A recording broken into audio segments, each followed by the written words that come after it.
So I'm at Great American Nightmare with Michael Vampire. He just finished performing an awesome set. Thank you so much for joining me. Oh, hello. So you've been quoted as saying you had to overcome a lot of difficulties to start Vampires Everywhere and to keep it going. What are some of those difficulties that you've overcome? Well, we've been socially stigmatized by the commercialism of vampires since the beginning. I mean, obviously from Twilight and True Blood and all those great shows, whatever. But we fought through that, and we proved ourselves respectable, and here we are today.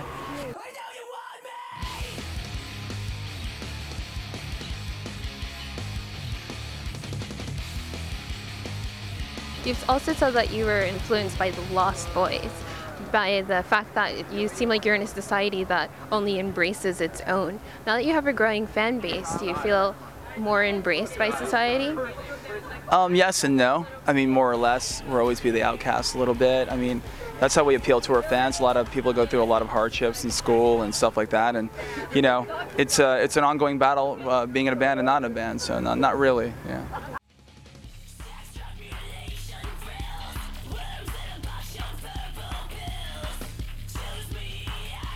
What are your strategies for meeting fans? More or less, I just talk to my fans. I mean, a lot of these bands that have been around for decades hardly say a word to any of them. And I run our personal band Twitter. I run my personal Twitter. I run our Facebook. I don't let the label run any of that. In order for you to build a solid fan base and interact with your fans, you need to be doing it 24/7 every day. You need to be with somebody. I'm lucky to be with somebody that can tolerate that sort of relationship. But more or less, that's what you have to do. Even in my future endeavors that are coming up for us, it's still fan oriented, and it'll always be that way. So. You have the tattoo Immortal Yeah. on your chest. Do you mind sharing about your accident and how that's affected you and the band? Sure. I was in a near-fatal car accident around like 8 years ago. It had me in a coma. They pronounced me dead on arrival. Ever since then, I've been kind of like, scared of death in a different kind of sense. So I covered my body with a lot of things that have to do with being, forever on this earth. So Immortal was the first one I actually got that was everlasting, or being, who I am. So more or less, I got over that fear throughout the years, and I'm getting more positive stuff and doing more positive things instead of focusing on the negative now. So Vampires Everywhere is known for their innovation. How do you develop your musical style? Well, I mean, in the beginning we were confused, more or less. We just got signed really quick within 3 months of being a band. And then we kind of, morphed into more of a metal type deal with, a little bit of Pantera influence, a little bit of old Manson, zombie type stuff going on. So it was an ongoing process, and we kind of had all of our inspirations come at once and figured it out.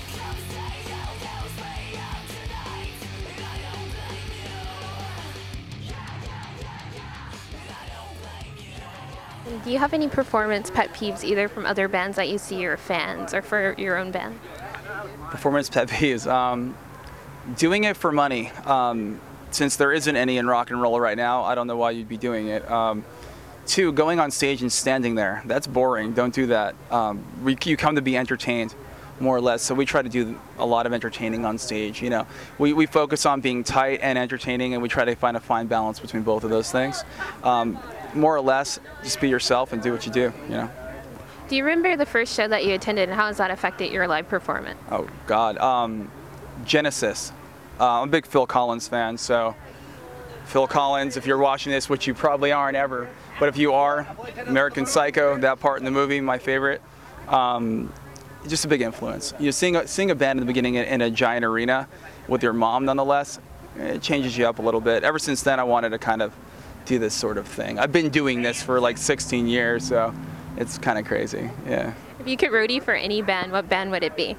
If I could what? Roadie for a band. A roadie for a band. Oh God. Childhood fan would be him, but I've already met him. I kind of passively went by him at Aftershock, and we were backstage with it, and I saw him. I was like, but like I can't meet my idols anymore. I've had some bad things happen to me, so I kind of just back off. Either him, Jim Morrison, Kurt Cobain would be cool. I mean, that would be a trip, wouldn't it? Yeah. More or less. Yeah. And then what's in the future for Vampires Everywhere? It's a funny question. It's a funny question because it's a conundrum. More or less, things are ever changing. And I think everyone should be, apt to the new thing called the Killing Lights. That's all I really have to say about that right now. All right, so look forward to the Killing Lights. Check them out on Twitter, Instagram. You'll be talking to this guy, and thank you so much. You're welcome.